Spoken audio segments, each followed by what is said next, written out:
سيئات أعمالنا من يهده الله فلا مضل له ومن يضلله فلا هادي له وأشهد أن لا إله إلا الله وحده لا شريك له وأشهد أن محمدا عبده ورسوله أما بعد فإن أحسن الحديث كتاب الله وخير الهدي هدي محمد صلى الله عليه وسلم وشر الأمور محدثاتها وكل محدثة بدعة وكل بدعة ضلالة وكل ضلالة في النار.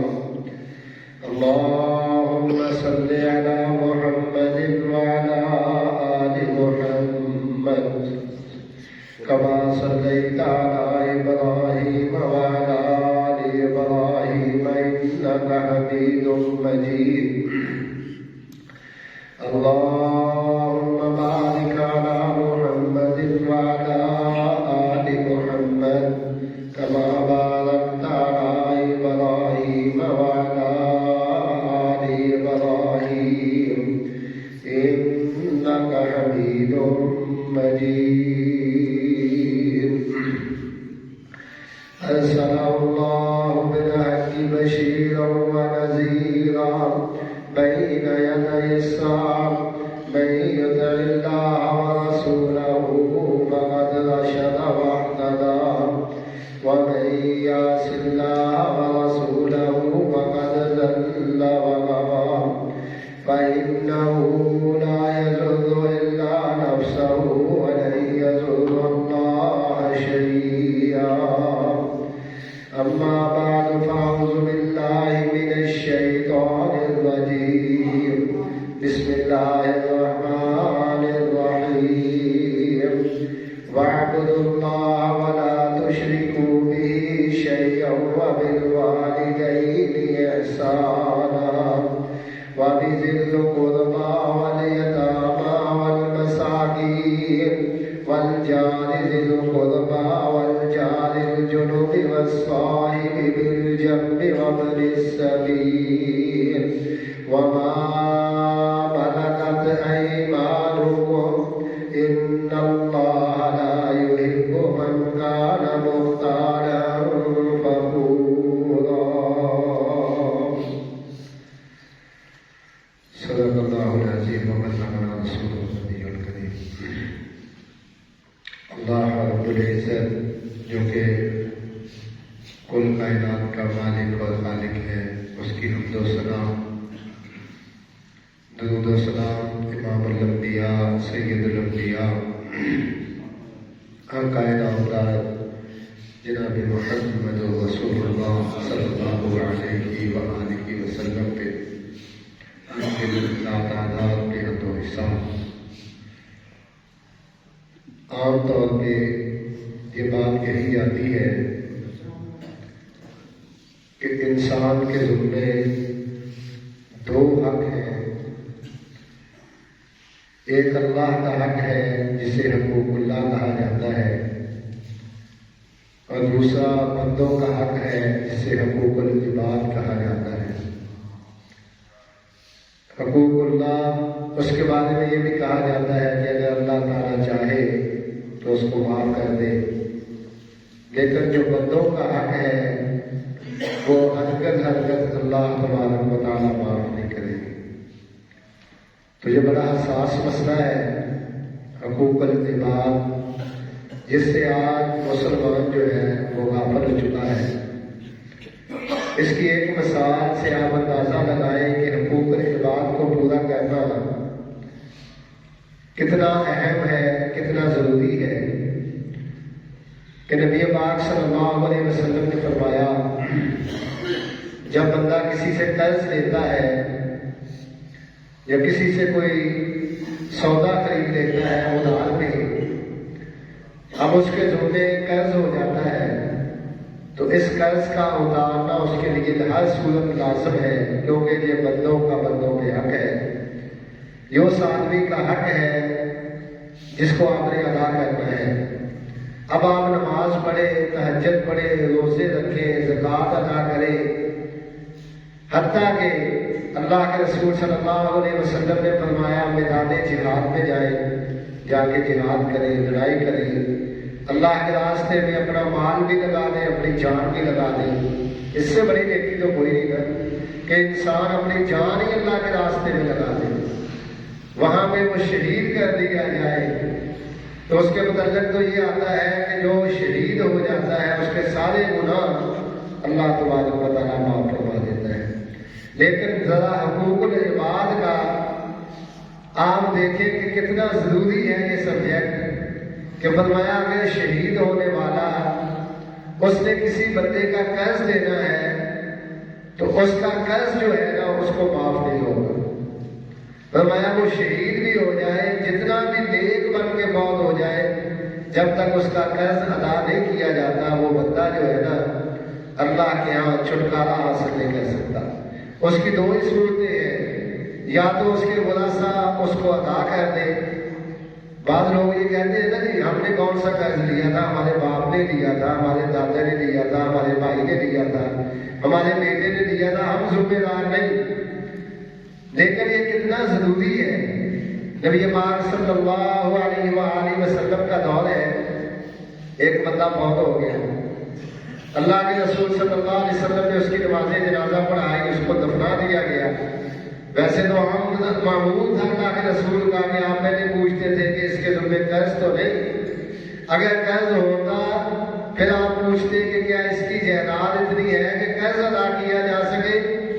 اگر کہا جاتا جی ہاں تو فرمایا جاتا پہلے اس کا قرض ادا کرو، یا اس کی اولاد کہہ دیتی کہ ہم اس قرض کو ادا کریں گے، پے کریں گے، پھر وہ ادا کر دیتے۔ یا پھر تیسری صورت یہ ہوتی تھی کہ کوئی مخیر بندہ، کوئی اس کا دوست، کوئی مسلمانوں کا امیر آدمی وہ کہہ دیتا کہ اگر اس کے گھر والے نہیں دے سکتے تو میں اس کی طرف سے دے دوں گا، آپ نماز جنازہ پڑھا دیں۔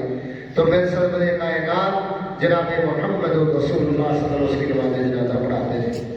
لیکن یہ بندہ فوت ہوا، اس کی نماز جنازہ ہوئی، اس کو دفن کر دیا گیا۔ اللہ کے رسول صلی اللہ علیہ وسلم نے اس کے وارثوں کو اطلاع بھیجی کہ وہ میری بات سنے، وہ نہ آئے، کوئی مصروفیت ہوگی یا پیغام دینے والے نے پیغام نہ دیا ہوگا، دوبارہ پھر پیغام بھیجا، وہ دوبارہ پھر حاضر نہ ہوئے۔ تیسری دفعہ اللہ کے رسول نے سختی سے پیغام بھیجا تو وہ آ گئے۔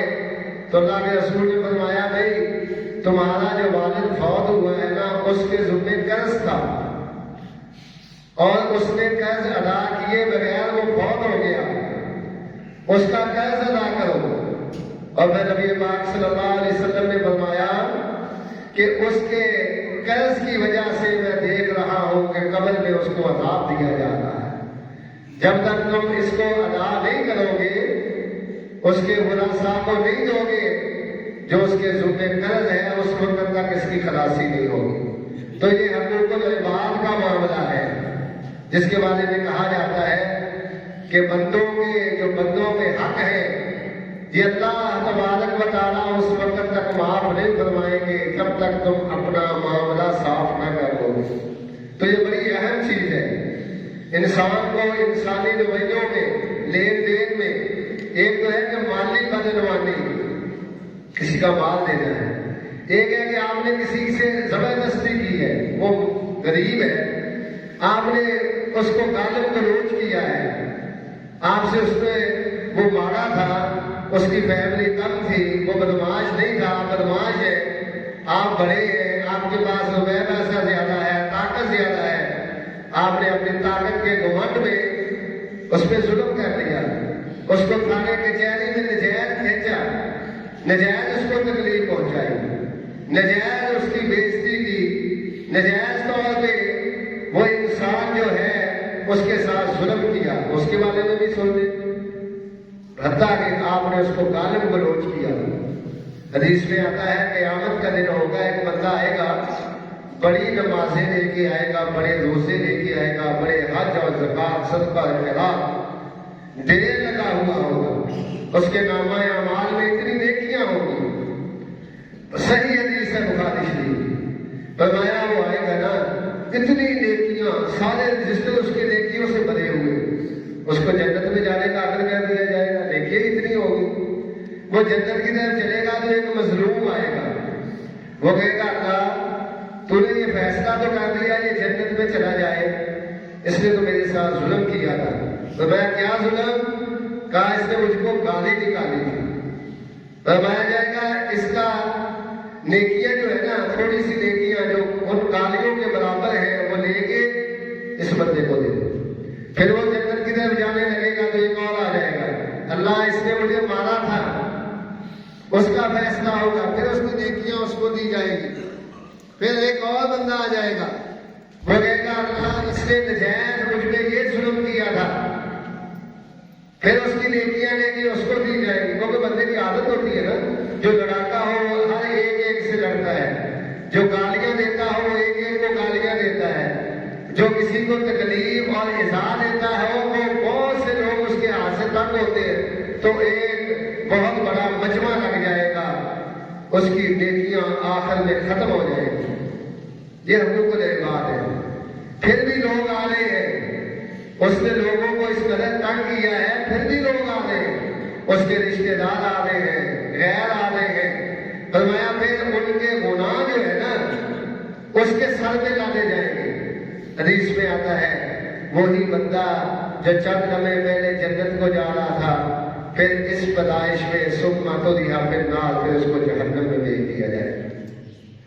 اب یہ دیکھیں حقوق العباد کا معاملہ کتنا حساس ہے، اس پہ ہماری تو توجہ ہی نہیں۔ ہم نے تو یہ سمجھ لیا کہ دوسرے کو تنگ کرنا نہیں، یہ ہمارے یہاں فیشن ہے کہ دوسرے بندے کو تنگ کیا جائے، کسی کے پاس چار پیسے آ جائے نا وہ سارے محلے کا جینا حرام کر دیتا ہے، جس کے پاس چار پیسے آ جائے وہ پڑوسیوں کا جینا حرام کر دیتا ہے۔ وہ سمجھتا ہے کہ اب تو مجھے موقع ملا ہے، میں ذرا چودھری بن کے ان کو دکھاؤں، اب میں اپنا آپ اس کے سامنے شو کروں۔ وہ اس کو گناہ بھی نہیں سمجھتا، حالانکہ یہ اس قدر سخت گناہ ہے، اس قدر سخت گناہ کہ انسان کی ساری نیکیاں قیامت کو اس وجہ سے ختم ہو سکتی ہیں۔ اللہ کے رسول صلی اللہ علیہ وسلم نے فرمایا ایک بندہ نا وہ کسی کا پڑوسی ہے، ہم تو تنگ کرتے ہیں نا دوسرے کو کہ یہ تنگ آ کے یہ جگہ ہی ہمیں بیچ دے، یا زمین کسی کی ساتھ ہے تو ہم اتنی زیادہ مٹی اٹھائیں گے اپنی زمین سے کہ اس کو پانی نہ جانے جائے۔ جس غریب کے پاس 2 کھیت ہے 3 ہے، وہ مجبور ہوں گے میرے ہاتھ یہ زمین بیچ دے، اس کی یہ نیت ہوگی۔ اگر اس نیت سے کسی میں ظلم کیا گیا تو اسے قیامت کے دن یہ بھرنا ہوگا، کیونکہ یہ ظلم ہے کہ دوسرے کا حق جو ہے تم غصب کر لو، اپنی اجارہ داری کی وجہ سے، اپنے مال و دولت کی وجہ سے، اپنی رشتہ داری کی وجہ سے، اپنے تعلقات کی وجہ سے، تو یہ ظلم اس کو قیامت کے دن بھرنا پڑے گا، اس کو اس کی معافی نہیں ملے گی۔ عبداللہ ابن عمر رضی اللہ تعالیٰ عنہ صحابہ کا رویہ کیا تھا، اللہ کے رسول کے تربیت یافتہ تھے نا، دوسروں کے لیے آسانیاں کرنے والے، دوسروں کے لیے رستوں کو صاف کرنے والے۔ اللہ کے رسول نے یہاں تک فرمایا تھا، تو میں ایک بندے کے پاس پیسے آ گئے نا، اس نے کوٹھی بنا لی، اب اس کا پڑوسی غریب ہے، وہ اس کو کہتا ہے دیکھو بھائی اس دیوار میں 2 لاکھ خرچہ آیا ہے، اگر تو نے اس کو استعمال کرنا ہے تو 1 لاکھ روپیہ دے دے، ٹھیک ہے، وغیرہ تو اس کو استعمال نہیں کر سکتا، تو اس کو استعمال نہیں کر سکتا، میرا 2 لاکھ خرچہ آیا ہے، خرچہ دے دے مجھ کو، تو اس کو استعمال کر لے، نہیں دے گا تو یہ میری دیوار ہے، اس پہ تو کاٹا نہیں رکھ سکتا، اس پہ ٹیار نہیں رکھ سکتا، اس کے ساتھ مکان نہیں اٹیچ کر سکتا، یہ میری اکیلے کی دیوار ہے۔ تو ہم تو مسلمان ہیں نا، انصاف ہی ایسے ہی لگتا ہے کہ پیسے میرے لگے ہیں دوسرا استعمال کیوں کرے، لیکن سرور کائنات آقا نامدار جناب محمد رسول اللہ فرماتے صلی اللہ علیہ وسلم اگر اللہ نے تجھ کو نوازا ہے، تیرے پاس اتنے پیسے آ گئے ہیں، تو نے یہ دیوار بنا لی ہے، تیرا ساتھی پڑوسی غریب ہے، تو اللہ کے رسول صلی اللہ علیہ وسلم نے فرمایا اس کو منع نہ کر کہ تو میری دیوار کو استعمال نہیں کر سکتا، فرمایا یہ میرا حکم ہے، یہ اللہ کے رسول حکم دے رہے ہیں، فرمایا یہ میرا حکم ہے، یہ اس کا حق ہے کہ وہ اس کو استعمال کر لے۔ فرمایا پڑوسی کے اتنے حقوق ہیں۔ عبداللہ ابن عمر رضی اللہ تعالیٰ عنہ کو پتا چلا یہودی ہے ان کا پڑوسی، ہم تو سارے مسلمان ہیں نا ماشاءاللہ، یہودی ان کا پڑوسی ہے، اور مسلمان ہی مسلمان سے اتنا تنگ ہے، کوئی کہتا ہے اس نے میری بنیادوں میں پانی ڈال دیا، کوئی کہتا ہے جس نے مکان اتنے اونچے کر لیے کہ ہمارے تو ہاتھ کھڑے ہو گئے، کوئی کہتا ہے جی اس نے نالا جو ہے وہ ہماری طرف کیا ہوا تاکہ پانی ہماری بنیادوں میں چلا جائے، ہم تو مسلمان ہیں۔ ادھر سوچ دیکھیں عبداللہ ابن عمر رضی اللہ تعالیٰ عنہ کا پڑوسی وہ یہودی ہے۔ عبداللہ ابن عمر کو پتا چلا کہ یہ مکان فروخت کر رہا ہے، یہودی ہے، مکان فروخت کر رہا ہے۔ مکان بندہ کب فروخت کرتا ہے؟ جب مقروض ہو جائے، جب بندہ تنگ دست ہو جائے۔ کس کا جی چاہتا ہے کہ وہ اپنا مکان جو ہے وہ فروخت کرے؟ اسی وقت فروخت کرتا ہے نا جب وہ مشکل میں ہو، یا دوسری صورت ہے کہ اس نے مکان کہیں اچھی جگہ پہ اور شہر میں جا کے بنا لیے، وہ تو ایک علیحدہ صورت ہے۔ عام طور پہ تو بندہ غربت کی وجہ سے مکان فروخت کرتا ہے نا۔ عبداللہ ابن عمر نے دیکھا وہاں سے ایک گاہک نکل کے گیا، پوچھا کیا وجہ ہے؟ کہا جی مکان فروخت کر رہے ہیں۔ تو رات کے اندھیرے میں عبداللہ ابن عمر اس کے پاس پہنچے رضی اللہ تعالیٰ عنہما، حضرت عمر فاروق رضی اللہ تعالیٰ عنہ کے بیٹے، پوچھا بھئی تو میرا مکان کیوں بیچ رہا ہے؟ تو اتنا اچھا میرا پڑوسی ہے۔ تو اس یہودی نے کہا تو مسلمان ہے، میں یہودی ہوں، چلو مسلمان ہی خرید رہے ہیں نا، تیرا پڑوس میں مسلمان ہی کوئی آئے گا، تجھے تو خوش ہونا چاہیے کہ میں اس کو بیچ کے جا رہا ہوں۔ فرمایا نہیں، ہمارے پیغمبر کی یہ تعلیمات نہیں ہے، ہمارے پیغمبر کی تعلیمات یہ ہے۔ نبی پاک صلی اللہ علیہ وسلم نے ایک دن فرمایا 3 دفعہ قسم اٹھائی، ایک دفعہ نہیں 3 دفعہ، واللہ لا یؤمن، اللہ کی قسم وہ بندہ مسلمان نہیں۔ صحابہ سارے متوجہ ہو گئے۔ پھر اللہ کے رسول نے قسم اٹھائی، واللہ لا یؤمن، اللہ کی قسم وہ بندہ مسلمان نہیں۔ صحابہ پھر متوجہ، تو اللہ کے رسول نے تیسری دفعہ قسم اٹھائی، واللہ لا یؤمن، اللہ کی قسم وہ بندہ مسلمان نہیں۔ صحابہ دیکھ رہے اللہ کے رسول صلی اللہ علیہ وسلم کی طرف، تو اللہ کے رسول نے فرمایا قال الذی لا یؤمن جارہ بواقعہ، بخاری شریف کی روایت ہے، فرمایا جو بندہ جس کے گھر میں سارا کچھ موجود ہے، وہ کھا کے پیٹ بھر کے سویا ہے، انواع و قسم کے کھانے اس نے کھائے ہیں، اس کے گھر میں کوئی تنگی نہیں ہے، اور اس کا پڑوسی جو ہے وہ رات کو بھوکا سویا ہے، اس کے گھر میں اس کے بچے بھوکے سوئے ہیں، میں محمد 3 دفعہ قسم اٹھا کے کہتا ہے وہ مسلمان نہیں ہے۔ بخاری شریف کی روایت، اور بیان کرنے والے اس روایت کو نبی پاک صلی اللہ علیہ وسلم کے صحابہ، اور قربان کس کا؟ کائنات کے امام جناب محمد رسول اللہ صلی اللہ علیہ وسلم۔ عبداللہ ابن عمر نے فرمایا ہمارے پیغمبر کی تو یہ ہدایت ہے، تو اپنی مجبوری بتا۔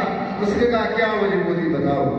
قرض اتنا زیادہ ہے ادا نہیں کر سکتا، مکان بیچنا ہی پڑے گا، 40,000 دینار ہے، کوئی تھوڑے نہیں، بہت زیادہ مقروض ہو، مکان گھر والا بیچوں گا تو پھر قرض ادا ہوگا۔ عبداللہ ابن عمر واپس آ گئے، رات کے دے دے اور تھیلی کے اندر پیسے لیے، دے جا کے اس کو دے دیے، کہا اپنا قرض ادا کر دے، میں تجھے نہیں چاہتا کہ تو میرا پڑوسی ہے اس طرح مکان فروخت کر کے جائے۔ اور اس یہودی کو دیکھیے، اس یہودی کو اس نے کہا یہ تمہیں اسلام نے سکھایا؟ کہا ہاں ہمارے پیغمبر نے سکھایا، اسلام نے سکھایا ہے۔ تو اس نے کہا پھر میں اس اسلام سے محروم کیوں رہوں؟ اس نے بھی کلمہ پڑھ کے مسلمان ہونے کا اعلان کر دیا۔ ایک اہم ہے، نماز تو چلو کوئی کامی پڑھ ہی دیتا ہے، جو نماز بھی پڑھتے ہیں نا، کچھ ہو گئے نا ماشاءاللہ اچھے لوگ بھی، وہ بھی دوسروں کو تنگ کرنے کی کوئی کسر نہیں چھوڑتے۔ اب مری میں نہیں دیکھا آپ نے کیا ہوا؟ سارے لوگ جانتے ہیں نا مری میں، وہ مری والے ایک تو پہلے برف پڑ رہی تھی، ایک کو باہر سے لا کے نا برف سڑکوں میں پھینک رہے کہ لوگ پھنس گئے، اور لوگ بیچارے پھنس گئے۔ وہاں جو ہوٹل والے تھے نا، جو کمرہ تھا 5,000 کا، انہوں نے کہا جی 50,000 کا، ایک رات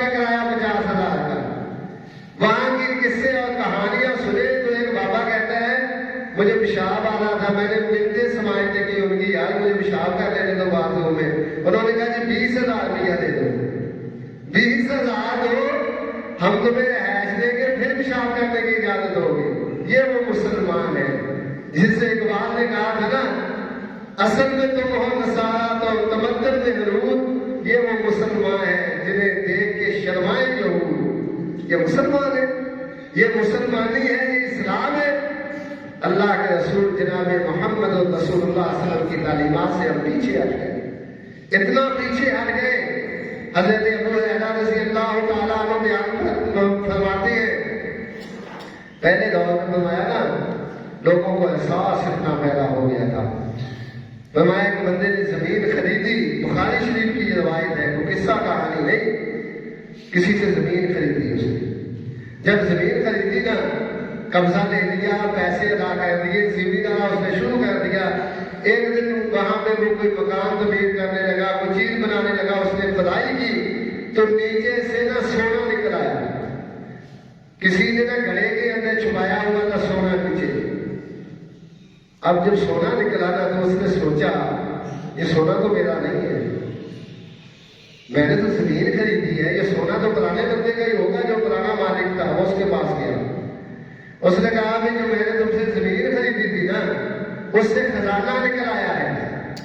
یہ اللہ کے رسول صلی اللہ علیہ وسلم فرما رہے ہیں، فرمایا اس کی زمین سے خزانہ نکل آیا ہے. یہ خزانہ تیرا ہے، میں نے تو پیسے صرف زمین کے بنے تھے، خزانے کے تو نہیں بنے، یہ خزانہ تو تیرا. اس نے کہا بھی میں نے تو نہیں چھپایا، پتہ نہیں یہ کس کا ہے، یہ تیرا ہی ہے. جب تم نے زمین خرید لی تو اس کی تمام تر چیزیں بھی تیری ہیں.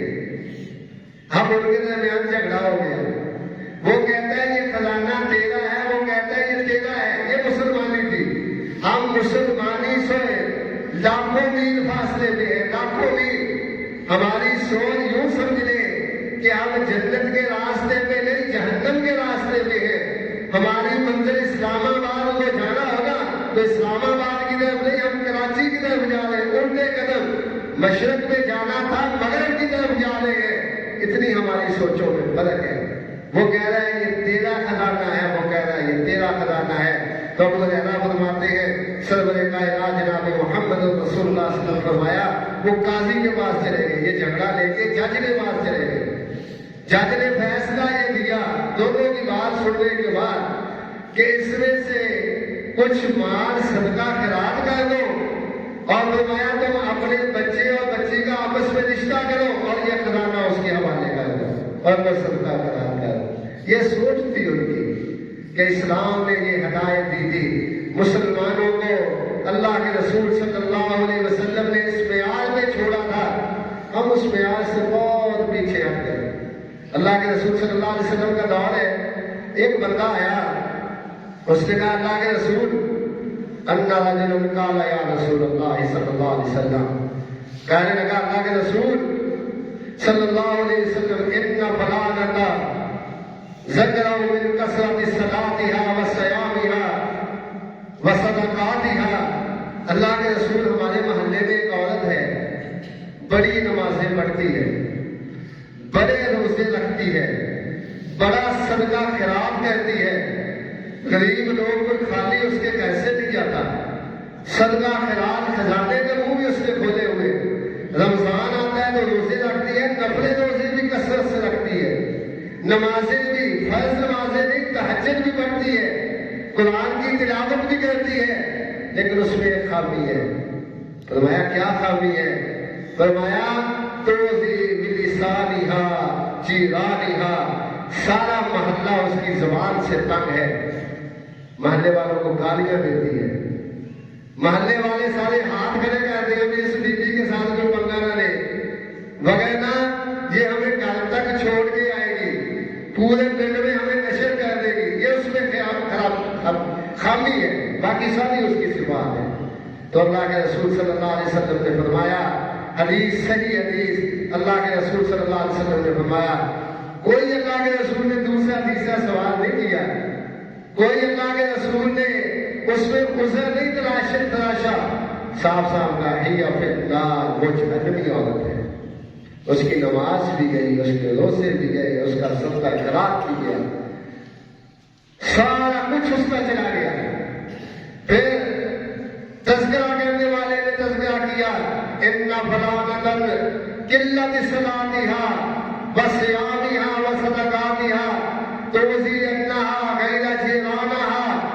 اللہ کے رسول ایک اور عورت ہے ہمارے محلے کی، فرض نمازیں پڑھتی ہے، نفل و نوافل نہیں پڑھ سکتی، صدقہ خیرات بھی صرف زکات فرضی دیتی ہے اور کچھ نہیں، روزے بھی فرضی رکھتی ہے باقی نہیں، جو اسلام نے پورا اس کا حکم دیا وہی کرتی ہے. تو اللہ کے رسول صلی اللہ علیہ وسلم نے فرمایا ہی پھر جنہ، وہ جنتی عورت ہے. اب یہ سرور کائنات جناب محمد رسول اللہ صلی اللہ علیہ وآلہ وسلم کے فرامین کی روشنی میں دیکھے کہ ہم کہاں کھڑے ہیں. ہم تو اتنے تنگ ہیں، محلے والوں سے محلے والے تنگ ہیں، پڑوسیوں سے پڑوسی تنگ ہیں. کیوں؟ ہم یہاں تک دشمنیاں پالے ہوئے ہیں، حسد پالے ہوئے ہیں، بھائی سے بھائی تک ہے، بھائی سے بھائی، حقیقی بھائی، ایک گھر میں پیدا ہونے والے، ایک ماں باپ کی اولاد، ایک ہی برتن میں کھانا کھانے والے، ایک ہی چارپائی میں بچپن میں سونے والے، ایک باپ کی اولاد ایک گھر میں پلنے والے، وہ اتنے ایک دوسرے کے خلاف ہیں. ان کی حالت یہ ہے ایک دوسرے کے ساتھ لڑائی اور جھگڑا ہے، دیواروں کی لڑائیاں ہیں، گیٹ کی لڑائی ہے، محلے کی لڑائی ہے، تنگ ہیں لوگ ایک دوسرے سے. ذرا سوچے نا کہ اسلام نے ہمیں کیا حکم دیا تھا اور ہم کہاں پہ کھڑے ہیں. اللہ کے رسول صلی اللہ علیہ وسلم نے یہاں تک فرما دیا. ایک دن فرمایا کوئی بندہ شوربے والا سالن پکائے نا، اس میں پانی تھوڑا سا زیادہ ڈال دے. اللہ کے رسول اپنے گھر میں بھی ایسے ہی کرتے تھے. جب کوئی شوربے والا سالن بنتا نا تو وہ میری ان سے کہتے تھے پانی اس میں زیادہ ڈال دو. وہ کہتے کیوں؟ کہتے شوربے جب زیادہ ہو جائے گا تو اس میں سے کسی پڑوسی کو، کسی غریب کو تھوڑا سا سالن دے دیا جائے. یہ سرور کائنات جناب محمد رسول اللہ صلی اللہ علیہ وسلم نے فرمایا. حضرت ابو ہریرہ رضی اللہ تعالیٰ عنہ فرماتے ہیں اللہ کے رسول صلی اللہ علیہ وسلم نے فرمایا مسلمان کے نا مسلمان پہ 6 حق ہیں. 6 حق مسلمان کے اللہ نے رکھے ہیں جن کو ادا کرنا ضروری ہے. اگر ادا نہ کیے جائیں قیامت کو پوچھا جائے گا، پکڑ ہو جائے گی قیامت کو انسان. نمازیں روزے اپنی جگہ میں یہ انسان کی بلندی کے لیے، لیکن اگر حقوق العباد ادا نہ کیے، میری بات ذہن میں رکھے، جو مسلمان کتنا بھی نیک ہو حقوق العباد سے غافل ہوا پکڑا جائے گا، نہیں چھوٹے گا، اس کی بخشش نہیں ہوگی. اللہ کے رسول میں 6 حق ہیں مسلمان پر. صحابہ نے پوچھا اللہ کے رسول کون سے؟ فرمایا اذا لقیتہ فسلم علیہ، جب وہ اس کو ملے نا تو اس کو سلام کہے. کئی آکر میں ہوتے کہ ہمیں دوسرے سلام کہیں، ہم کو سلام کہیں. ان کی ادا اور تکبر اس بات میں حائل ہو جاتا ہے کہ ہم سلام کیوں کہیں، لوگ ہمیں سلام کریں. اللہ کے بندوں اس کی نیکیاں کتنی ہیں. السلام علیکم ورحمۃ اللہ وبرکاتہ یہ الفاظ کہنے والا 30 نیکیاں کما لیتا ہے. اور اللہ کے رسول نے فرمایا جو پہلے سلام کہتا ہے، پہل کرنے والا سلام نہیں، فرمایا وہ تکبر سے بری ہو جاتا ہے، اس کے اندر تکبر نہیں ہے. اللہ کہتے ہیں یہ متکبر بندہ نہیں جو پہلے سلام ہی نہ کرتا، وہ دیکھتا رہتا ہے یہ مجھے سلام کرے. فرمایا اس کے اندر تکبر ہے، اس کے اندر اکڑ ہے، اس کے اندر انا ہے، ضد ہے. اور اللہ کے رسول صلی اللہ علیہ وسلم نے فرمایا جس آدمی کے دل میں ایک رائی کے دانے کے برابر بھی تکبر ہوگا نا وہ جنت میں نہیں جا سکتا. یہ پہلا حق مسلمان کا مسلمان پہ. فسلم علیہ، جب وہ ملے تو فرمایا اس کو سلام کرے. فَإِذَا دَعَاكَ فَأَجِبْ، جب بندہ اس کی دعوت کرے نا تو اس کو قبول کرے. یہ نہ دیکھے دعوت کرنے والا بڑا آدمی ہے یا چھوٹا آدمی ہے، دعوت دینے والا کمزور بھی ہو، دعوت دینے والا غریب بھی ہو، دعوت دینے والا ناواقف بھی ہو، اس کی دعوت کو قبول کیا جائے. یہ نہ کہا جائے میں تو اس وقت کھانا ہی نہیں کھاتا، جو تم نے پکایا ہے میں نے تو کبھی یہ کھایا ہی نہیں، میں تو پرہیزی کھانا کھاتا ہوں، میں تو یہ کرتا ہوں، میں تو فلاں کرتا ہوں. اس میں جو جائے جو اس کا جی چاہے اس کو لے لے، اس کو کھا لے، نہ جی چاہے تو نہ کھائے، لیکن اس کی دعوت کو قبول کر لے، یہ اس کا حق ہے۔ اللہ کے رسول صلی اللہ علیہ وسلم نے فرمایا مسلمان کا مسلمان کے کا فرمایا جب کوئی بندہ کسی سے مشورہ مانگے تو وہ اس کو اچھا مشورہ دے۔ کئی بندے مشورہ مانگتے ہیں یا تو فلاں کاروبار کرتا ہے مجھے بھی مشورہ دے میں کر لوں، تو ہم کیا کہتے ہیں وہ نہ آئے نہ کریے بھائی تو کوئی شے نہیں بچنی بھی نہیں بچنی تو تم کیوں کر رہے ہیں؟ اس کو غلط مشورہ دینا ہے۔ یا وہ پوچھتا ہے یار میں فلاں کام کر لوں، فلاں جگہ رشتہ کر لوں، فلاں لوگ کیسے ہیں، تو جان بوجھ کے اس کو غلط مشورہ دے کے یہ پھنس جائے، اس کو پتا چلے جب یہ پھنس جائے گا۔ اگر اس نے غلط مشورہ دیا، اللہ کے رسول کا دوسری جگہ پہ فرمان ہے، ایک تو یہ حق اس نے اس کا مارا نا، دوسری جگہ نے فرمایا اس نے بد دیانتی کی، فرمایا جب اس سے مشورہ مانگا جائے تو اپنی عقل کے مطابق، اپنی سمجھ کے مطابق وہ صحیح مشورہ اس کو دے۔ یہ حق ہے مسلمان کا مسلمان پہ، اور پھر اس کو نشر نہ کرے، لوگوں کے سامنے جا کے اس کو بیان نہ کرے اور اس کو صحیح مشورہ دے۔ اور پھر فرمایا اللہ کے رسول صلی اللہ علیہ وسلم نے وَعَطَسَ فَحَمِدَ اللَّهُ، اگر کسی کو چھینک آ جائے نا تو وہ کہے الحمدللہ، تو سننے والا کہے یرحمک، یہ بھی اس کا حق ہے۔ اور اللہ کے رسول نے فرمایا وَإِذَا مَرِضَ فَقَالُوا، جب کوئی بیمار ہو جائے تو اس کی تیمارداری کی جائے۔ بیمار ہو گئے نا مسلمان تو حق ہے اہل محلہ کا، اہل گاؤں کا کہ اس کی تیمارداری کرے۔ اگر وہ غریب ہے اس کی ہیلپ کرے، اگر اس کو دوائی کی ضرورت ہے اس کے لیے دوائی مہیا کرے۔ جب وہ مر جاتا ہے نا تو پھر لوگ کہتے ہیں یار مجھے بتا دے، میں اس کو میڈیسن دے دیتا، مجھے پتا ہوتا تو وہاں یہ کر لیتا، میں وہ کر لیتا۔ اسلام نے پہلے یہ رکھ دیا۔ اللہ کے رسول نے فرمایا جو صبح جاتا ہے نا کسی کی نمائندگی کے لیے، اللہ نے فرشتے مقرر کیے ہیں شام تک اس کے لیے دعا کرتے ہیں، جو شام کو جاتا ہے صبح تک فرشتے اس کے لیے دعا کرتے ہیں۔ اور فرمایا اگر خدا نخواستہ اس کا انتقال ہو جائے، آخری حق وَإِذَا مَاتَ فَاتِّبَاعُهُ، جب وہ فوت ہو جائے تو اس کی نماز جنازہ پڑھی جائے۔ یہ بھی ہمارا رویہ آپ دیکھ لیں نا، کوئی بڑیا لوگ آدمی مر جائے تو جنازے میں زیادہ لوگ، کوئی غریب مر جائے تو کم لوگ، کوئی غریب مر جائے تو 2 لے لے 3 لے لے، بڑا مر جائے تو 15 لے لے 20 لے لے۔ جنازہ بھی ہم پڑھتے ہیں اپنے تعلق کی وجہ سے، جنازہ بھی ہم پڑھتے ہیں اپنی رشتہ داری کی وجہ سے، جنازہ بھی ہم پڑھتے ہیں اپنے دکھ کی وجہ سے۔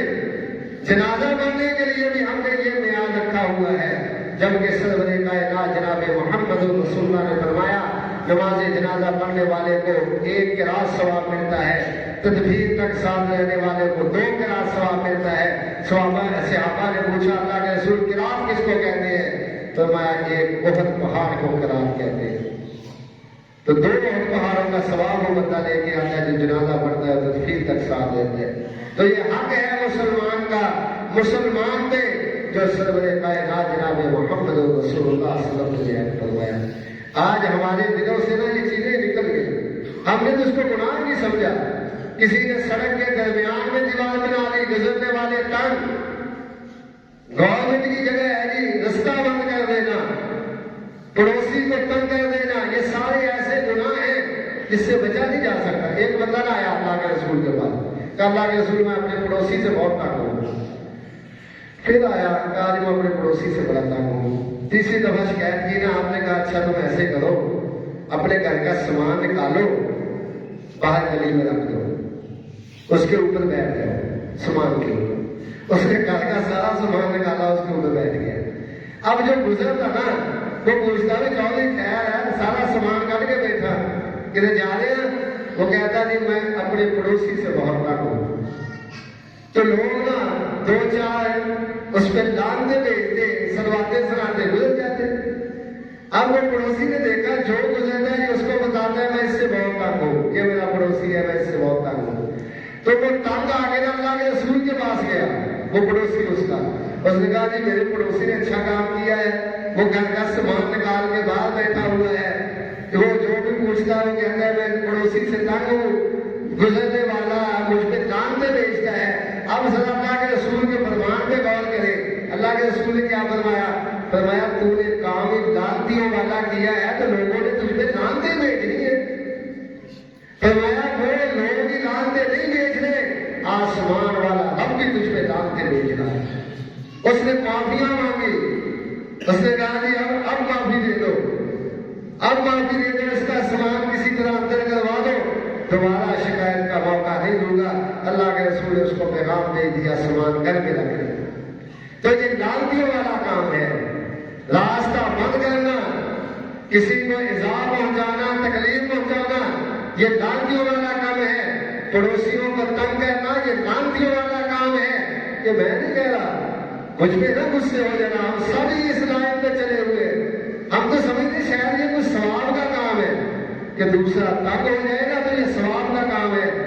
گلی کے اندر آم کر کوئی ایسی چیز کھڑی کر دے، گزرنے والے تنگ ہو جائے تو یار یہ کوئی ثواب کا کام ہے، ثواب کا نہیں، یہ لانتیوں والا کام ہے۔ ہمیں سوچنا چاہیے قبل اس کے کہ کوئی ہمیں آگے گئے، خود ہی ہمیں چاہیے رستے کو صاف رکھے۔ اللہ کے رسول نے فرمایا جو راستہ صاف کرتا ہے نا، کانٹا اٹھانے والا راستے کا کانٹا رستے پہ پڑا، اس نے اٹھا دیا، اس کے بدلے میں انسان کو اللہ تبارک و تعالیٰ بعض دفعہ جنت کا مستحق بنا دیتا ہے۔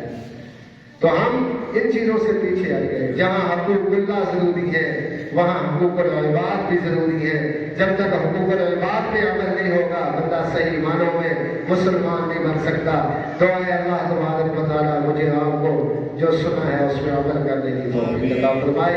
اللہ تبارک و تعالیٰ ہمارا دل جو ہے نا اس کو اسلام کی طرف موڑ دے۔ وأقول قولي هذا واستغفر الله لي ولكم۔